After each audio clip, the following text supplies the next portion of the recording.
बिस्मिल्लाहिर्रहमानिर्रहीम अस्सलाम वालेकुम। उम्मीद करता हूँ कि आप सब खैर आफियत से होंगे। तो आज मैं आपको लाया हूँ डीएचए गुजरांवाला के जे सेक्टर में। ठीक है, जे सेक्टर मेरा आप देख सकते हैं, जो इधर से जाएँ तो एम सेक्टर की बाउंड्री पे ख़त्म होता है और इधर से देखें स्टार्ट, ये हमारे गांव से स्टार्ट हो रहा है बद्दों की गुसाइयों से। ठीक है, तो इसमें सबसे पहले कटिंग की बात कर लेते हैं। डीएचए गुजरांवाला में जो जे सेक्टर है उसमें हमारी कटिंग है 5 मरला, जो कि बाउंड्री पे आ सकती है, मीन गाँव के जो एजेस हैं उन पे। और उसके साथ हम बात कर लें कि 2 कनाल के जो हमारे मेन बुलेवर्ड पे आ सकते हैं। उसके बाद कनाल के प्लॉट्स हैं 2 कनाल के पीछे। ठीक है, उसके पीछे 10 मरला के हो सकते हैं जे सेक्टर में। ठीक है, ये मेरी प्रडिक्शन है। उसके साथ बात करूँ कि जे सेक्टर में प्लॉट कब आएंगे, वो जारी बात है बेल्टिंग के बाद ही आएंगे। लोकेशन बैलेट अब कब होगा, लोकेशन बैलेट आपको पता है पहले आप सुनते थे दिसंबर में हो जाएगा। मैं भी यही कहता था, क्योंकि हमें कहीं ना कहीं से इंफॉर्मेशन मिली थी कि बैलेट होने जा रहा है। सो वो नहीं हो सका ड्यू टू सम रीजंस। ये कह लें स्टेबिलिटी की, कह लें पॉलिटिकल पोलराइजेशन के, कह लें पिछले 2 साल से हम पॉलिटिकल पोलराइजेशन का ही रोला डाला हुआ है। और ये कहना गलत भी नहीं है, क्योंकि हर बच्चा बच्चा जो हमारा स्टूडेंट है या कहीं भी किसी भी अदारे से मुंसलिक है, तो वो सियासत पे बात करता है। हालांकि हमें इस तरह होना चाहिए कि हमारी सियासत इतनी स्टेबल होनी चाहिए कि हमारा किसी भी फील्ड का बच्चा यहाँ सियासत पे बात ना करे, अपनी फील्ड में बात करे और उसको आगे लेके जाए। तो ये कह लें कि हमारी बदकिस्मती है। बाकी देखिए, इंशाल्लाह चीज़ें होप के साथ ही चलती हैं। मायूसी कुफर है और उम्मीद पे दुनिया कायम है। तो उम्मीद हमें भी है, इंशाल्लाह ये एक ना एक दिन स्टेबल होगा और सारे मामला ठीक हो जाएंगे, क्योंकि इन्वेस्टर भी है वो स्टेबिलिटी ही देखता है। तो फिर जो हमारा बैलेट है डीएचए गुजरांवाला का, वो आप मार्च या अप्रैल में एक्सपेक्ट कर सकते हैं, अगर हमारे फरवरी में इलेक्शन हो जाते हैं। अगर इलेक्शन हो जाते हैं, ठीक है, इलेक्शंस की भी कोई पॉसिबिलिटी अभी जो है 50-50 नज़र आ रही है। इसके साथ ही हम फाइल प्राइसेस की बात कर लेते हैं। डीएचए गुजरांवाला में 5 मरला जो एलोकेशन है वो 25.5 लाख, और जो 10 मरला एलोकेशन है 42.5 लाख, और जो केनाल एलोकेशन है वो आपको 72 लाख में मिल जाती है। उसके साथ हम विलास की बात करें, विलास का जो मार्केट ओन है 5 मरला पे 15 लाख चल रहा है, और जो 10 मरला है उस पर 26 से 27 लाख चल रहा है, और जो 6 मरला है वो उस पर 20 से 21 लाख चल रहा है। और एक और आपके नॉलेज के लिए कि डीएचए गुजरांवाला में जो विलास इंस्टॉलमेंट पर निकले थे, जिनकी ट्रांसफ़र फ़ीस 60 to 80 थाउजेंड थी 5 मरला से 10 मरला की, तो अब वो कैश पर हैं, क्योंकि उनकी इंस्टॉलमेंट पूरी हो गई है। तो उनकी डेवलपमेंट चार्जेस अलग से, सॉरी, उनकी ट्रांसफ़र फ़ीसें ज़्यादा हो गई हैं। वो उनके डीसी रेट में इंशाल्लाह आपको अपडेट कर दूंगा बहुत जल्द।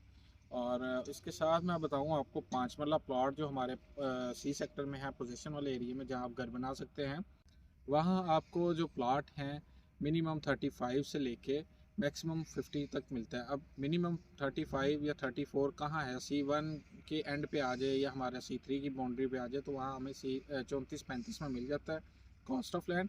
और इनके डेवलपमेंट चार्जेस अलहदा होते हैं। ठीक है, और डेवलपमेंट चार्जेस टोटल 5 मरला पे 13 लाख हैं, वो इंस्टॉलमेंट में देने होते हैं। SBF के अलहदा होते हैं, OLF या OBF हो तो उनकी अलहदा डेवलपमेंट चार्जेस हैं, उनका दौरानिया कम होता है। आर्मी वाला या SBF का दौरानिया ज़्यादा होता है पे करने का। ठीक है, उसके साथ मैं C4 या C5 की बात करूँ तो C4 या C5 में आपको प्लॉट 42 से लेके 50 तक मिलते हैं। ठीक है, यानी कि 42 हमें C4 में नॉर्मल प्लॉट, और जो कैटेगरी है C4 का 46 से 48 के दरमियान, और C5 का 44 से 50 के दरमियान हमें मिलता है। ठीक है, और इसके साथ हम 10 मरला की बात करें सी सेक्टर में 10 मरला 70 69 70 में नॉर्मल प्लॉट कैटेगरी है या मेन बुले वार्ड पे 75 से 80 की ब्रैकेट में अवेलेबल हो जाता है। उसके साथ जो मैं आपको बताऊं कि जो जी सेक्टर है वो भी पोजीशन है। जी में जो 10 मरला प्लॉट है G2 या G1 ब्लॉक में हमारे पास 61-62 में भी प्लॉट पड़े हुए हैं। ठीक है, कॉस्ट ऑफ लैंड।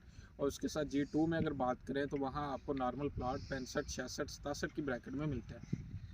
अब मिनिमम की बात कर रहा हूँ कि हम नेगोशिएशन करके जो सेल परचेज़ वाला रेट है वो ये है। ठीक है, उसके साथ मैं आपको बताता चलो कैटेगरी, इसके दोनों की कैटेगरी 70 से 75 की ब्रैकेट में अवेल हो जाती हैं। तो अब कैटेगरी कौन सी होती है, मेन कॉर्नर फेसिंग पार्क या हमारा मेन बुलेवार्ड पे प्लॉट आ रहा है।